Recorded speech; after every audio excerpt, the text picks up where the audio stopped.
la récente décision de la Cour d'appel de Paris concernant Natacha Ray et Amandine Roy, qui ont été relaxées d'accusations de diffamation par Brigitte Macron.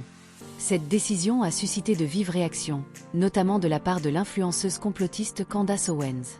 Que se cache-t-il derrière cette affaire? Le 10 juillet 2025, la Cour d'appel de Paris a décidé de relaxer Natacha Ray et la voyante Amandine Roy, qui faisaient face à des accusations de diffamation déposées par Brigitte Macron et son frère Jean-Michel Trogneux. Cette décision a été accueillie par des cris de victoire de la part de Candace Owens, qui a rapidement partagé sa satisfaction sur les réseaux sociaux.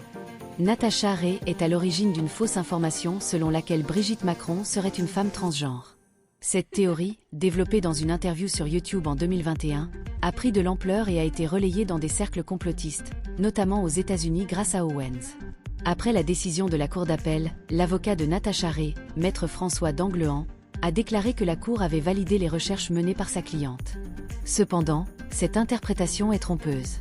En réalité, la Cour n'a pas statué sur la véracité des allégations, mais sur la question de savoir si ces propos portaient atteinte à l'honneur de Brigitte Macron. La loi française sur la liberté de la presse stipule que toute allégation ou imputation d'un fait qui nuit à l'honneur d'une personne est considérée comme une diffamation. Ainsi, le cœur du procès était de déterminer si les accusations portées contre Brigitte Macron étaient diffamatoires ou non.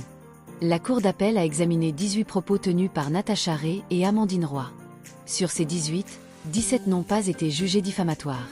Cependant, l'accusation de détournement de mineurs, liée à l'âge d'Emmanuel Macron lors de leur rencontre, a été reconnue comme diffamatoire. Malgré cela, la Cour a estimé que les deux femmes agissaient de bonne foi, en se basant sur des articles de presse qui mentionnaient l'âge du président. Cette notion de bonne foi a été cruciale dans leur relax, mais cela ne signifie pas que la Cour a validé leurs propos. Suite à cette décision, Brigitte Macron a décidé de se pourvoir en cassation pour contester la relaxe. Son avocat, Jean Anochy, a confirmé que le parquet avait également formé un pourvoi en cassation.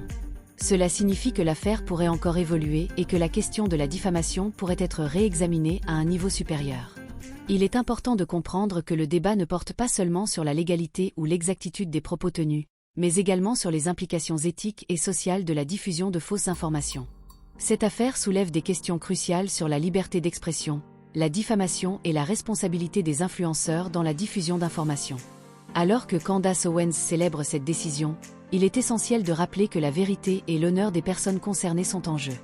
Partagez vos réflexions en commentaire et n'oubliez pas de vous abonner pour plus d'analyses sur l'actualité.